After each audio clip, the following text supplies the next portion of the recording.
the author of international bestsellers, including The War on the West, The Strange Death of Europe, and The Madness of Crowds. Douglas Murray, let's start with the suicidal self-loathing and stupidity that we see among the modern left, and they've reached a new low yet again. Have a look at this TikTok trend featuring thousands of what seem to be educated Americans talking about reading Osama Bin Laden's letter to America, where he explains why he attacked the US. These TikTokers say this letter opened their eyes and made them reevaluate how they see the world. Osama bin Laden's letter to America explaining why he attacked Americans. This has left me very disillusioned, and I feel the same exact way I felt when I was deconstructing Christianity. I will never look at life the same. I will never look at this country the same.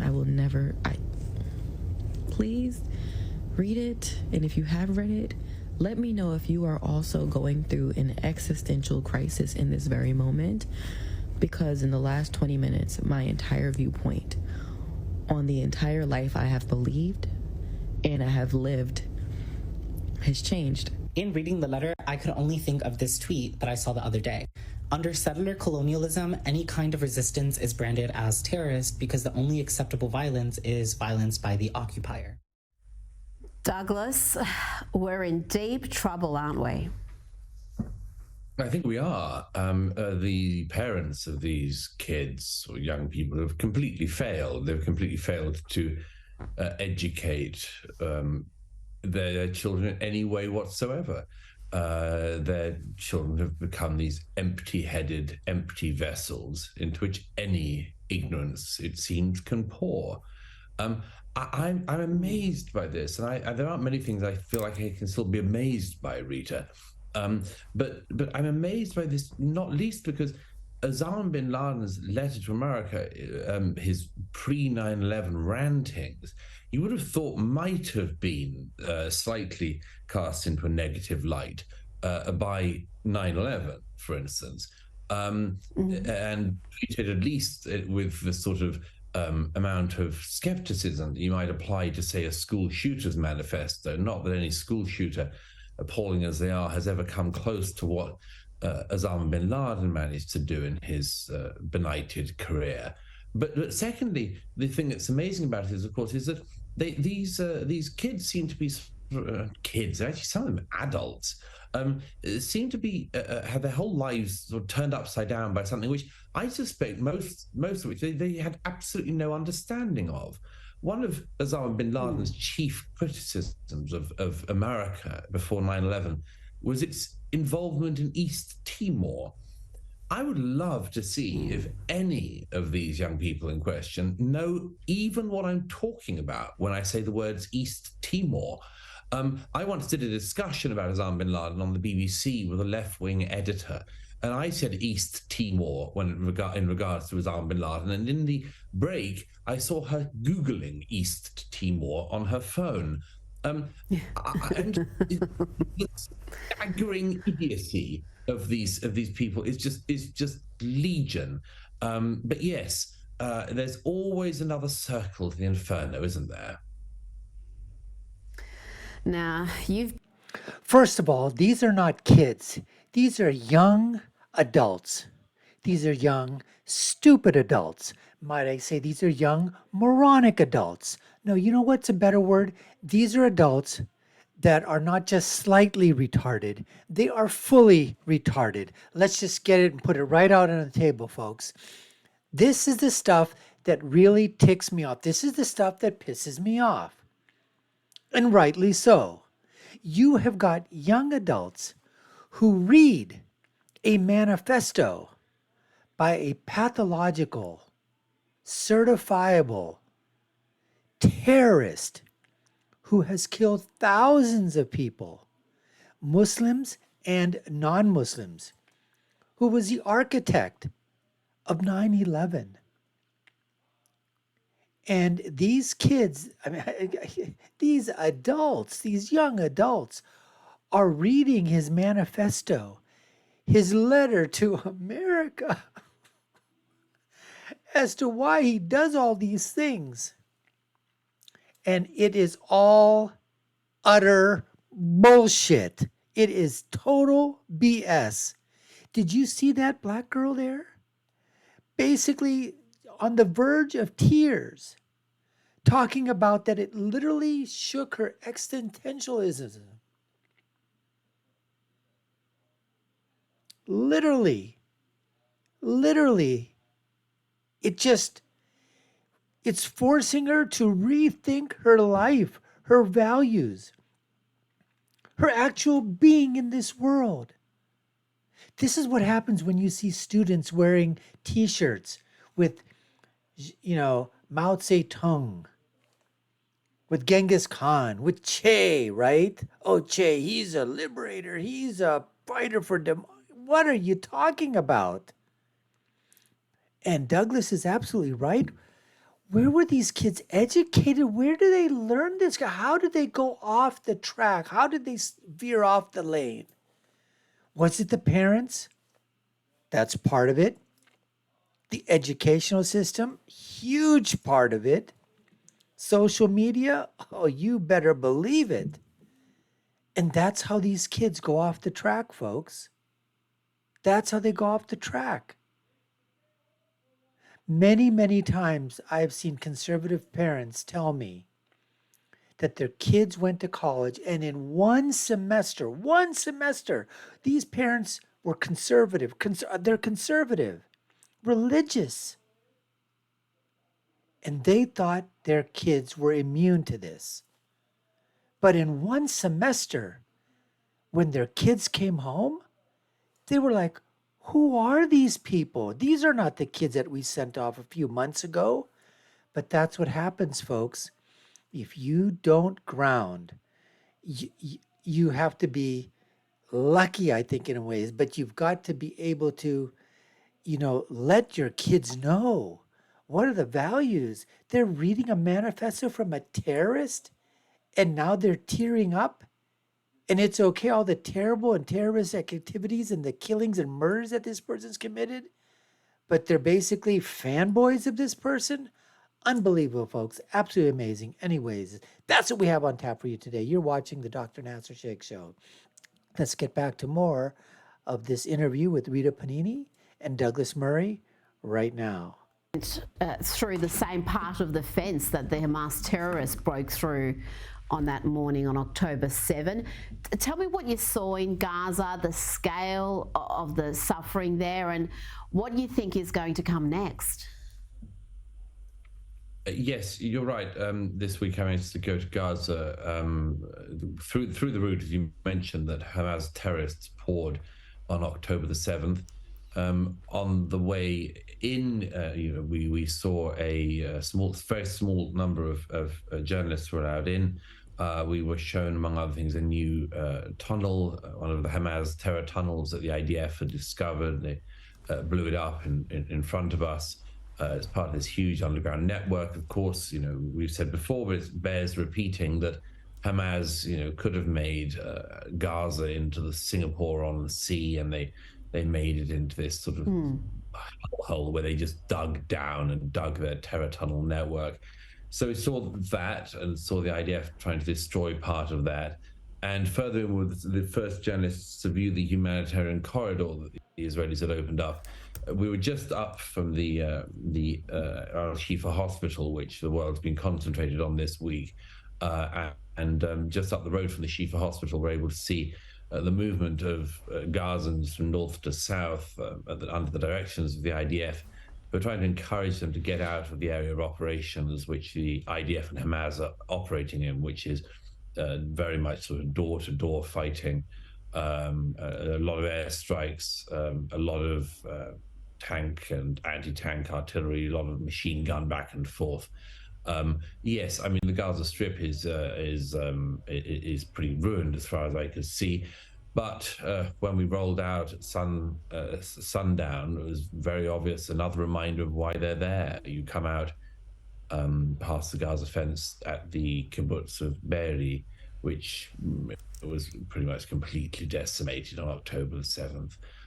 Be'eri was a small, mainly left-wing kibbutz, like so many of the others around there, filled with people who had peaceful, peace now intentions, wanted to live in peace with their neighbors in Gaza, and were raped, slaughtered, and burned in their houses on October the 7th. It's a reminder on the way out of why the Israelis have gone in. Of course, anyone corridors, and you wrote about Hamas trying to stop Gazans from leaving the north of the Gaza Strip. It wants human shields. Tell me about these reports of Hamas actually gunning down their own people, gunning down civilians who are trying to flee.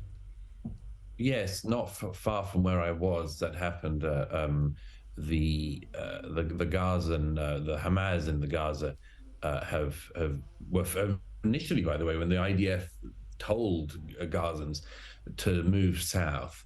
Of course, Hamas people of Gaza to tell them to move south.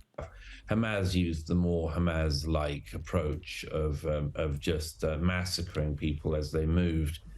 Of course, in their international wisdom, the international press, to a great extent, said that this was the Israelis who had gunned down the civilians. The Israelis have no need to or wish to gun down civilians going from north to south. They wish only to capture, first of all, Hamas leaders, and secondly, to try to find some of the 240 Israeli civilians, completely innocent civilians who were torn from their houses and families on October 7th and are currently believed to be in Gaza as hostages. So that's the only reason the Israelis have to be searching people as they go south. Hamas used its own normal tactics, and once again it showed its great love of the Palestinian people by shooting them as they fled. All of this is a reminder that the international community, which forever calls for Israel to have a ceasefire, seems to be completely silent on the question of Hamas and Hamas's ceasefire, not least a ceasefire against the citizens of Gaza. Now, One of the things, there have been bits and pieces on the internet of, the terrorism, the absolute brutal attacks, that occurred from the GoPro cameras, and the videos that the Hamas terrorists took. And I really think that every single piece of evidence, every single clip needs to be put out on the internet for the world to see. Because that's the only way, folks. That's the only way. There's going to be a lot of people say, oh, it's doctored footage. It's all made up. It never actually happened. But right now, nobody is seeing all the footage. Nobody is seeing the carnage, the death, destruction, the absolute evil that was perpetrated, the rapes, the murders, the killings. I know it's obviously going to be graphic, but there's graphic things on the internet now to show that Hamas was actually killing its own people as they were going up the northern strip of Gaza to escape in the human corridor. Those things need to be shown. People need to see that. It needs to come out. Or at least with a whole cadre of, maybe 300, 400, 500 journalists from around the world. Get them into a room and then show this stuff and then have them come out and deny that it actually occurred. This is what needs to be done. People need to see it because you have too many people out there, so many people out there that are on the side of the Hamas terrorists. Young adults, they have absolutely no idea because let's go protest against, Israel and be on the side of the perpetrators, of the terrorists, of Hamas. That's what these kids are doing on college campuses and making life absolutely very, very difficult, scary for those Jewish students that are still on campus, that are actually, listening to these chants, and in many cases have a right to fear for their lives. Absolutely, they do. And the schools were doing absolutely nothing. We knew what happened with the chancellors and the presidents of these universities from MIT and Harvard. Yeah, well, they were fired, but one of them just what is that, Claudine Gay or whatever? The person looks like Mrs. Magoo. She still has $1 million a year job teaching. Amazing, folks. Absolutely amazing. We saw the sacking of Home Secretary Suella Braverman and then a scathing response from her detailing Rishi Sunak's many failures. She wrote about the PM adopting wishful thinking to avoid having to make hard choices. Douglas, what is the current state of the Tories, and will we see a challenge to Sunak's leadership before the election? The Conservative Party can always amaze you by being in a greater mess on closer inspection than you even think when you first look. The Tory Party, in particular, when they come close to catastrophic electoral defeats, tends towards this sort of infighting. I actually thought Braverman's letter was pretty surprising by its savagery against the Prime Minister. There were 2 points that stood out to me in the 3-page letter. The first was the Home Secretary saying, reminding the Prime Minister that he has no mandate from the actual party in the country. He was rejected by Conservative voters when he stood in favour of Liz Truss. But whatever you think of Liz Truss, nevertheless, the party faithful voted for her. They did not vote for Rishi Sunak, who was imposed upon them. The second thing, the much more devastating thing to my mind, is the fact that Suella Braverman says in her letter toward the end that Rishi Sunak simply allowed the hate marches, the anti-Semitic hate marches and open racism of the Hamasniks and their friends in London and other cities across the UK in recent weeks. It's a damning claim to make about a sitting prime minister, and one that I think will have huge repercussions. Actually, the whole letter makes Rishi Sunak look exceptionally weak, as indeed he has been, in failing to direct the police to, for instance, arrest the supporters of Hamas where they are in the streets, and instead, as we've seen in many videos, take an incredibly tough line on anyone who has the temerity to, for instance, fly the Union flag. Douglas, is there any chance that Suella or someone else will challenge before the election? Because at this stage, it looks like Rishi is headed for certain defeat. It's quite likely. I mean, I think that you can smell the beginnings of a Tory leadership challenge in this. But then arguably you always can. The Conservative Party changes leader at the moment about once a year or so. And it's an extremely bad sign for the country and for the party. The awful thing about British politics in a phase like this is that people squabble in the party for prominence, preeminence, and of course have that great thing which they all think they could at some point get, which is the top job. And all the time waiting in the wings is a Labour Party, a Labour opposition, which on every single issue is much, much worse than them, to my mind at least, but which they seamlessly help into office with every bit of infighting they indulge in. You know what Suella Braverman said about Rishi Sunak, the Prime Minister?